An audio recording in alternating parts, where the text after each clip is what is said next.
Hello, team players, and the team that most people want to see the most from the AFC South is the Houston Texans. We see all of that Boy, what a difference a power year last makes, year. right? Oh, man. Offense puts butts in the seats, man, and that's what the Texans experienced. We got supposedly the next real quarterback, the next franchise stud. So, Bob, talk Texans. Well, I mean, C.J. Stroud's not a guy you believed in last year, and he pretty much Even shut any you of the up. quarterbacks last year, for the record, not a He single pretty one of much them. he pretty much shut you up fairly He did. fairly consistently on a regular basis there. Mm-hmm. Now, the thing about Houston is prior to all of these moves in the offseason, one of the players that we were extremely high on going into this season, and we had ranked in our top 15 of total players, I think, between you and I, is Nico Collins. Yes. He's one of those players that, along with Rishi Rice from Kansas City, at the end of last year, we were extremely high on. Mm-hmm. And going into the offseason, we stated that some of these situations that these players were in were really beneficial for fantasy circles. Nico Collins is one of those guys that really came out of the woodwork last year. Not a lot of people were looking at Nico at all. Mm-hmm. And he was being drafted really, really low in most circles. He returned a season that in PPR was 12th best among PPR wide receivers at 260 total points.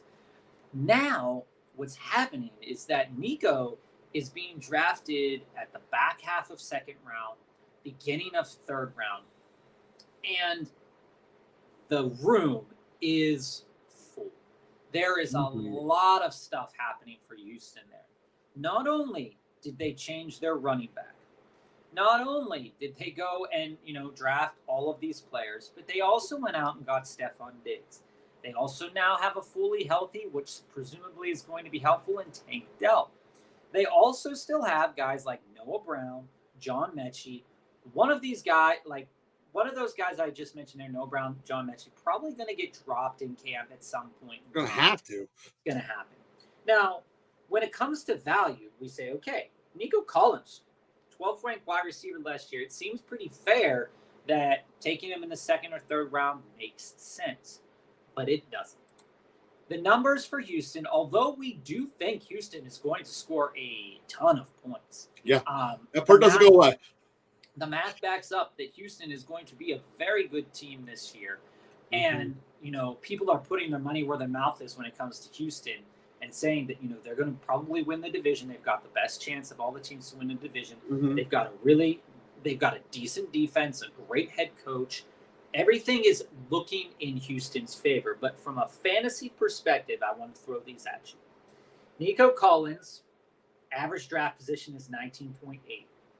33.5 for Stefan Diggs, 50.8 for Tank Dell. These typically align to wide receiver 13, wide receiver 16, between wide receiver 23 and wide receiver 36, and wide receiver 28 to wide receiver 84. Tank Dell is all over the place, right? Yes, he is. I haven't seen him being drafted that low. Typically, I see him in somewhere in that Christian Kirk kind of range in terms of wide receivers. But that's kind of the thing that we want to bring up here, is that there are a lot of mouths to feed in various ways. And, I'm a Stefan Diggs truther. I love Stefan Diggs. Stefan Diggs was probably my number one rated wide receiver going into last year. I drafted him almost all the time. And he paid dividends early in the season as they force-fed him the ball. Mm-hmm. But as Josh Allen cut back on that, Stefan Diggs was not returning any value. And he was throwing up some games where you're just like, I don't even want to start him anymore. But you kind of had to, because you didn't know if it was going to come out. And that's the problem with a guy like Stefan Diggs. I'm going to go back to Nico Collins in a minute. But Stefan Diggs is typically, on Fantasy Pros is being ranked as wide receiver 23. We have him ranked as wide receiver 39. He's a no draft for us here at Local. Oh, yeah. No draft. The value for Stefan Diggs, again, this pains me to say it because I am a Diggs truther. I think he is going to, put up some really good games in that system. But overall, I'm not going to invest a high-profile pick in Stefan Diggs, particularly when he's popping off in the 3rd round, top of the 4th round, when I can get a guy like Deebo Samuel, when I can get secure my running back room, I'm not going out there, or even I can get a guy like Devonta Smith or Jalen Waddle. I'm just not feeling Stefan Diggs in this system at that value. Do I think he's going to return a quality season? I think he could return a very good season, but I'm not putting my money in that position. Again, here's the thing with Diggs. So the Diggs has 2 major things going against him in Tennessee, or correction, in Houston. The first is that he's not going to get force-fed the ball. He's arguably the 2nd, maybe even 3rd best receiver skill-wise this moment in time on that roster. And the bigger reason is he doesn't have the credentials with Houston he had with Buffalo. With Buffalo, he essentially was the missing piece to take us to the promised land. Obviously, it never happened, but that's what he was billed as. Houston, he's not. He's essentially the curveball we're putting in our power pitcher's arsenal. He's not the go-to guy, and he is going to slip off dramatically. He's going to be the person people draft in your leagues because they remember his name. The people who aren't following football regularly. I do want to put this at you here, Joe, and this is one of the things that I want to speak about when it comes to these Houston players, because I don't want to dog these wide receivers, because all these wide receivers are these receivers are great, extremely talented. But Diggs is overrated. But I do want to just bring up a point here, okay? So when I go back and I look at C.J. Stroud's numbers from last year, C.J. Stroud had a really great season: 23 touchdowns, 5 interceptions. He rushed for 39 times, got 3 touchdowns on the ground. But he only completed, and I mean, it's a decent enough completion percentage, right? You're sitting at 63.9. 319 out of 499 targets, okay? Mm-hmm. Now, I want to go to the wide receiver room, and we want to go to just Houston for a moment. I just want to pull up Houston, and I want to see where these targets are being distributed at, right? Mm-hmm. So Nico got 109 of those targets last year. Tank Dell got 75 of those targets last year. Noah Brown, 55. Robert Woods, 75. John Mechie, 30. Xavier Hutchinson, 19. Ben Skronik, 12. And we go down the line. Yeah. Then we cap off and we go over to tight end. All right. And we put in Houston, we put in Dalton Schultz. Dalton Schultz is ranked as the 13th best tight end, according to Fantasy Pros. He's also our 13th best tight end.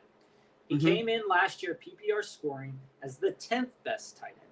He had 88 targets last year, 59 receptions. So I bring this up because last year, Stefan Diggs had 160 targets and 107 catches. So what's going to have to happen in order for Stefan Diggs to be successful as at his value is that these targets are going to have to be redistributed because, Robert Woods is no longer there. We have Noah Brown. We have, the 3 guys that we already mentioned.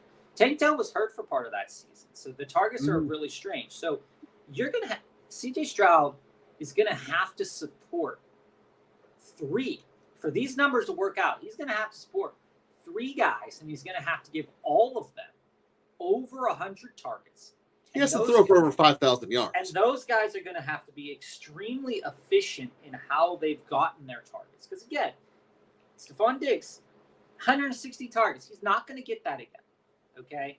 So if he goes back and, again, targeted 160 times, only caught 107. Okay? Overthrown a couple of times by Josh Allen, because Josh Allen does have a cannon of an arm. When we look at Diggs and we say, okay, if those targets normalize to, say, 120, then his receptions are probably going to go down to 80, probably going to go down to 75, somewhere in there. And is that what I want in the 3rd round, 4th round, when I'm going to have to take a guy like Stefan Diggs? Or do I want to wait, or do I want to just draft overall Devonta Smith? 81 receptions on 112 targets. That's probably not going to change drastically, even with Saquon Barkley there. If anything, It could make it a little bit better. But the point remains is that in order to support these 3 wide receivers at value, CJ Stroud would have to return a number 1 ranked fantasy season. He would. Right now, Joe, Fantasy Pros has him as QB6, as the 59th player off in ADP. So I ask you this question. If we think that CJ Stroud could support all 3 of these guys, why is CJ Stroud not in the top 3? Well, the answer to that question is because he's not going to support it. He's not going to support all 3. That's the other part of it. Okay? So you, as a fantasy footballer out there, you have to make the decision and say, do you want to invest in something where even most circles don't believe he's going to finish top 4 in fantasy? He'd have to, if he wanted to finish, I just want to break this down because this is important. I'm going to go back to quarterback for a moment. We're going to go to Josh Allen. Josh Allen got 410.9 fantasy points last year. That came on 579 attempts. Okay? That was with 18 touchdowns. He's at 4,306 yards. He also got 15 rushing touchdowns. If we normalize that number and don't put him into the Josh Allen conversation, and more likely put him into the Jordan Love, Brock Purdy conversation here of 4,200 yards, 4,100 yards, and 30 touchdowns in and around there, that's still a QB5, QB6 season. And when I go and I look at it and I say, okay. Well, 4,000 yards is not covering those 3 receivers. 4,000 yards isn't going to cover those 3 receivers. And not to belabor the point any harder, but we got to look at the other part of this equation we haven't touched upon yet.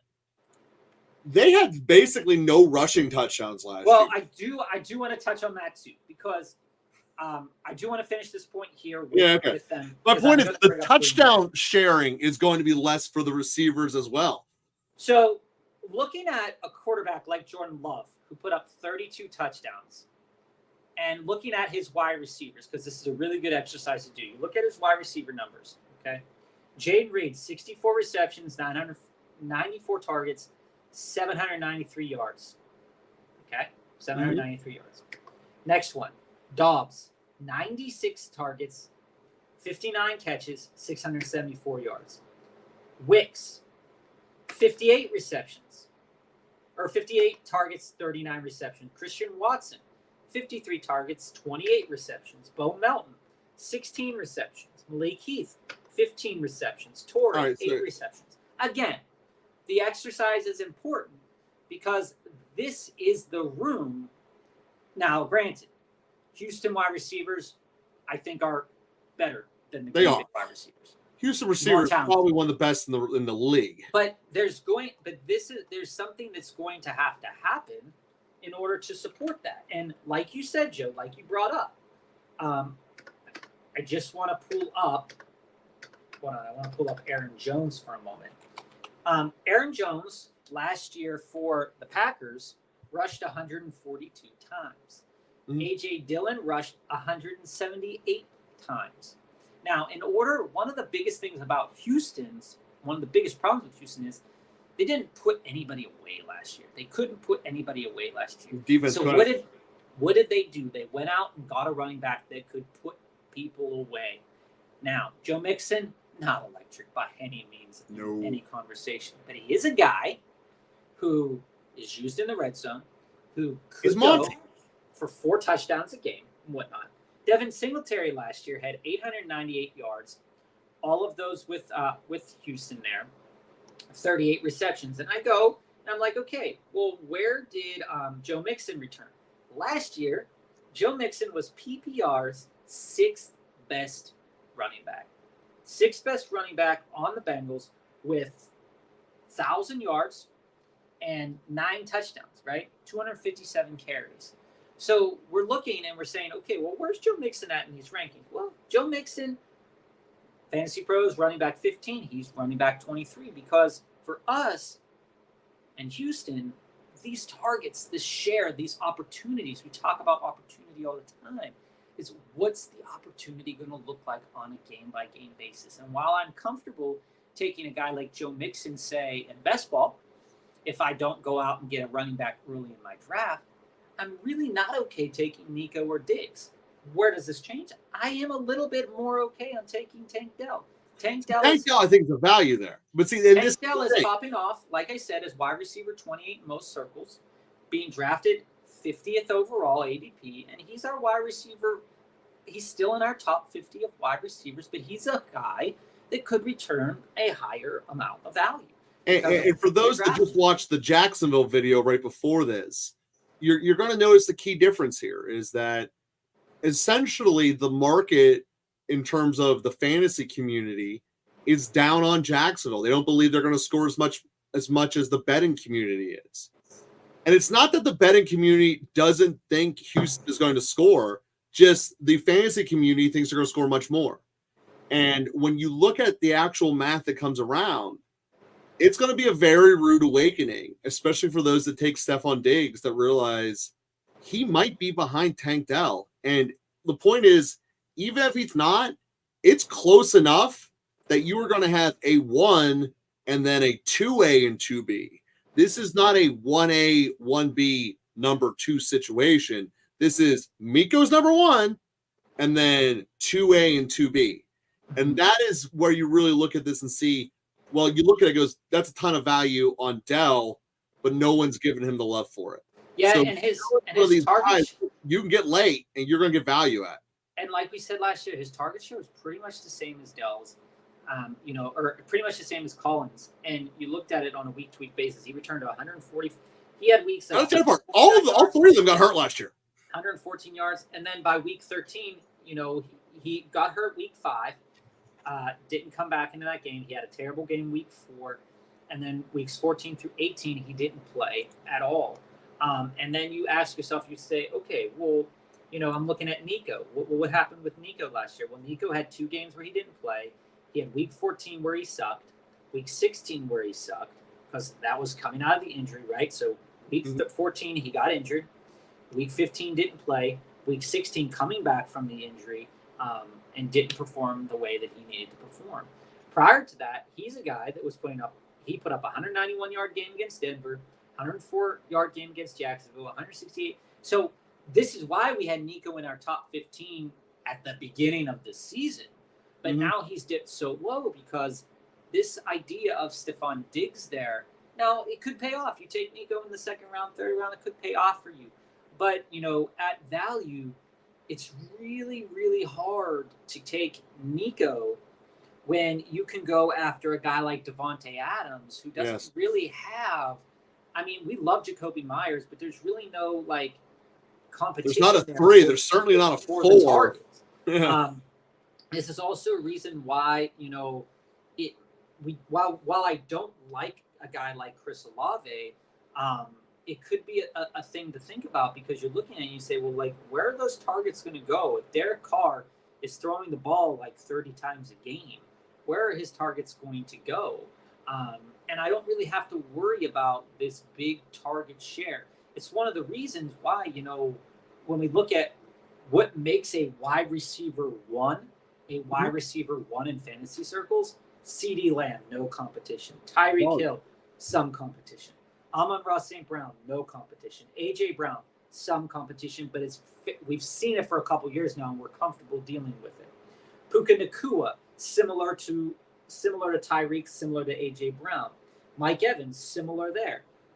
But what those teams don't have is another one that's just as good as those 2.